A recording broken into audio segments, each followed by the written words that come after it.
Petrol 4 روپے 7 پیسے مہنگا، نئی قیمت 268 روپے 68 پیسے ہو گئی۔ ہائی سپیڈ ڈیزل کے فی لیٹر نرخ 4 روپے 4 پیسے بڑھ گئے، 276 روپے 81 پیسے میں فروخت ہوگا۔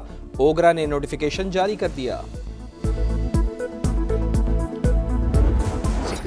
آئیڈیا ہے کہ وہاں ایک پیلسٹینین کی ٹیکنوکریٹ انڈیپینڈنٹ گورنمنٹ ہوگی، تو گراؤنڈ پہ جو ڈیل کریں گے وہ پیلسٹینین لا انفورسنگ ایجنسیز ہوں گی۔ یہ کام اللہ تعالیٰ نے ان 8 ممالک میں جن سے لیا اس میں پاکستان بھی شامل ہے۔ انڈونیشیا ہیز آفرڈ 20,000 اپنے پرسنل، جو ان کے law enforcing personal. I am sure Pakistan will also decide, leadership فیصلہ کرے گی۔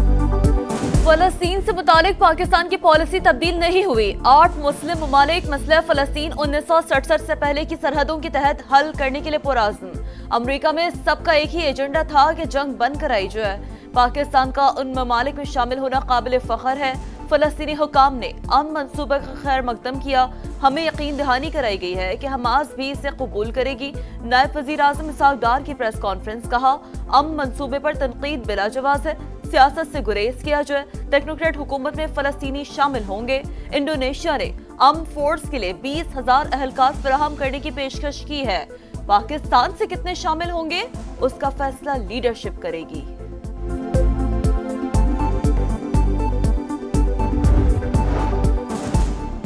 مزید مذاکرات کی کوئی گنجائش نہیں، حماس کے پاس جواب دینے کے لیے 3 سے 4 دن ہیں۔ امن منصوبہ مسترد کیا تو اسرائیل جو چاہے کرے گا۔ امریکی صدر کی وارننگ، ڈونلڈ ٹرمپ نے کہا فلسطینی تنظیم نے جنگ کی قیمت ادا کر دی، اس کے 25,000 اہلکار ہلاک ہو گئے، 3 بار قیادت کو قتل کیا، اب اچھے رویے کا مظاہرہ کرتے ہوئے قیدیوں کو رہا کرے۔ فلسطینی اتھارٹی کا صدر ٹرمپ کی کوششوں کا خیر مقدم، کہا جنگ کے خاتمے کے 1 سال کے اندر صدارتی اور پارلیمانی انتخابات کرائیں گے۔ قطر نے پلان کا مسودہ حماس کو بھجوا دیا۔ مزاحمتی تنظیم کا نکات پر غور کا وعدہ۔ قطری وزیر اعظم کا کہنا ہے کہ بہت سے نکات پر وضاحت اور مزید بات چیت کی ضرورت ہے۔ اقوام متحدہ کے سیکریٹری جنرل انطونیو گوتریس کا خیر مقدم۔ ترک صدر کا عمل کے لیے بھرپور کردار ادا کرنے کا عزم۔ سعودی عرب، فرانس، برطانیہ، اسپین، کینیڈا اور آسٹریلیا کی جانب سے بھی حمایت کا اعلان۔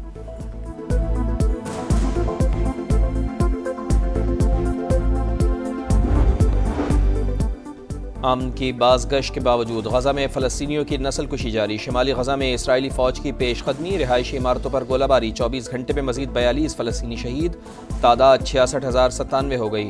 عالمی سمود فلوٹیلا غزہ کے قریب ہائی رسک زون میں پہنچ گیا۔ اسرائیلی ڈرونز کی پروازیں، حملے کا خدشہ۔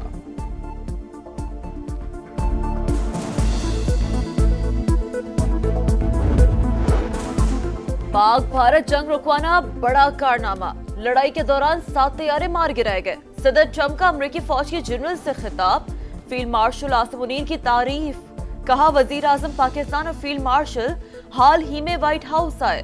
سید عاصم منیر نے لڑائی بند کروا کر لاکھوں زندگیاں بچانے کو بہترین اقدام قرار دیا۔ مجھے ان کا بات کرنے کا انداز بہت پسند آیا۔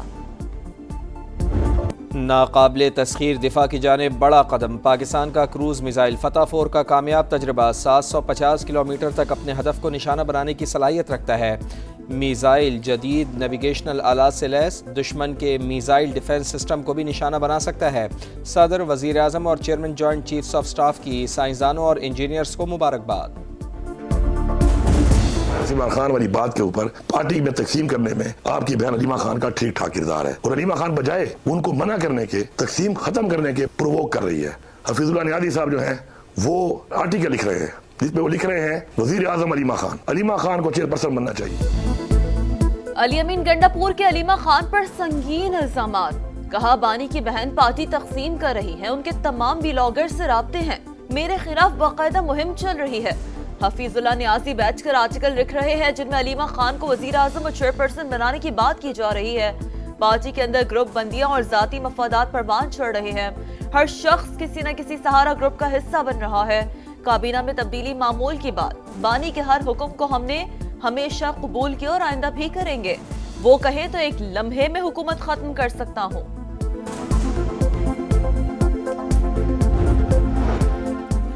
سیلاب کے دوران پنجاب کی تکلیف پر سیاست انتہائی افسوسناک، جنہیں سڑکیں اور سستی روٹی نہیں ملتی وہ اپنے صوبوں کے حکمرانوں سے سوال کریں، جو وزیر اعلیٰ مشکل وقت میں بھی عوام تک نہ پہنچے اس سے جواب طلبی ہونی چاہیے۔ مریم نواز کا چکوال میں اسکالرشپس اور لیپ ٹاپ تقسیم کرنے کی تقریب سے خطاب، کہا بیانیے کی سیاست نے ملک کو تباہی کے دہانے پر لا کھڑا کیا، جو کہے ملک میں آگ لگا دو وہ پاکستان کا خیر خواہ ہرگز نہیں ہو سکتا۔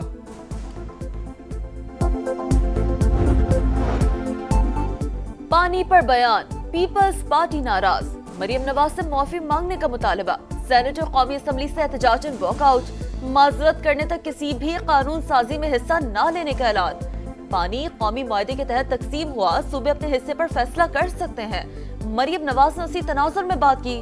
رانا ثناء اللہ کی ایوان بالا میں وضاحت، جیالے ارکان کا قومی اسمبلی سے بھی واک آؤٹ، وزیر قانون اعظم نذیر تارڑ کی معذرت، کہا پیپلز پارٹی اتحادی ہے، گلے شکوے دور کریں گے۔ کوئٹہ میں بھارتی سپانسرڈ فتنۃ الخوارج کا خودکش حملہ، 2 FCA اہلکاروں سمیت 11 افراد شہید، 40 سے زائد زخمی، حملہ آور سمیت 6 دہشت گرد ہلاک۔ سیکیورٹی ذرائع کے مطابق ان دشمنوں نے FC یونیفارم پہن رکھا تھا، 25 سے 30 کلو بارودی مواد استعمال کیا گیا۔ سیکیورٹی فورسز کا خضدار میں آپریشن، فتنۃ الہندوستان کے 7 دہشت گرد مارے گئے، دہشت گردوں سے بارودی سرنگیں، ٹرانسمیٹرز اور امریکی ساختہ ہتھیار برآمد۔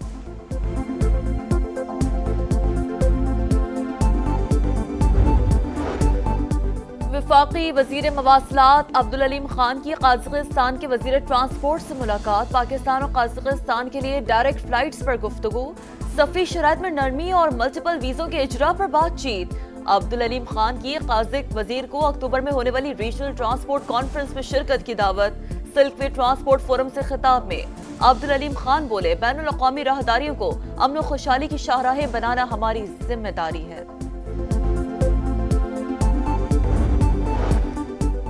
کراچی کے علاقے اورنگی ٹاؤن میں فائرنگ سے زخمی ہونے والا شہری دوران علاج دم توڑ گیا۔ پولیس کے مطابق مقتول احسان کو ٹارگٹ کر کے قتل کیا گیا، کسی نے فون کر کے گھر سے باہر بلا کر فائرنگ کی۔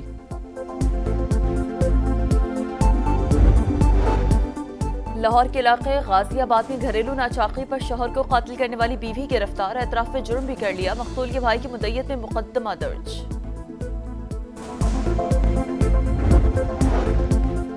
فلپائن میں 6.9 شدت کا زلزلہ، ہلاک افراد کی تعداد 22 ہو گئی، متعدد عمارتیں ملبے کا ڈھیر، ریسکیو آپریشن جاری۔ امریکی جیولوجیکل سروے کے مطابق زلزلے کا مرکز پالمون کا مغرب تھا، زیر زمین گہرائی 10 کلومیٹر ریکارڈ کی گئی۔ بچوں میں کینسر کی تشخیص اور علاج کے لیے مصنوعی ذہانت کا استعمال، امریکی صدر ڈونلڈ ٹرمپ نے ریسرچ ورک کے لیے ایگزیکٹو آرڈر پر دستخط کر دیے، ہارورڈ یونیورسٹی کو $50 کروڑ دیے جائیں گے۔ ٹرمپ نے کہا امریکہ میں 17 کھرب کی سرمایہ کاری آ رہی ہے، ہم نہیں چاہتے شٹ ڈاؤن۔ چین کے یوم جمہوریہ پر پاکستان کا بھرپور اظہار یکجہتی، اسلام آباد کی فضا پاک چین دوستی کے رنگ میں رنگ گئی۔ ریڈ زون کی اہم عمارتوں پر خصوصی سجاوٹ، صدر آصف علی زرداری کی چینی حکومت اور عوام کو مبارکباد، کہا صدر شی جن پنگ کا مشترکہ خوشحالی کا ویژن دنیا کے لیے مشعل راہ ہے۔ کراچی کے مختلف علاقوں میں بارش سے گرمی کا زور ٹوٹ گیا، گلستانی جوہر، گلشن اقبال، PIB کالونی اور شارع فیصل پر بادل جم کر برسے، گرو مندر سمیت کئی مقامات پر پانی جمع، ٹریفک کی روانی متاثر، سب سے زیادہ بارش ایئرپورٹ پر 33 ملی میٹر ریکارڈ۔ اور 2 روز میں ہی ساری اکڑ نکل گئی، بھارتی بورڈ منت سماجت پر اتر آیا، ACC سے ٹرافی مانگ لی، ٹرافی چاہیے تو آپ کا کپتان دفتر آ کر وصول کرے، کونسل کے صدر محسن نقوی کا 2 ٹوک جواب۔ دبئی میں ہونے والے اجلاس میں ارکان کی جانب سے بھارت کے رویے کی شدید مذمت، میچ اور ٹاس کے بعد ہاتھ نہ ملانے پر تشویش کا اظہار، اختتامی تقریب میں ٹرافی نہ لینا بھی غلط اقدام قرار۔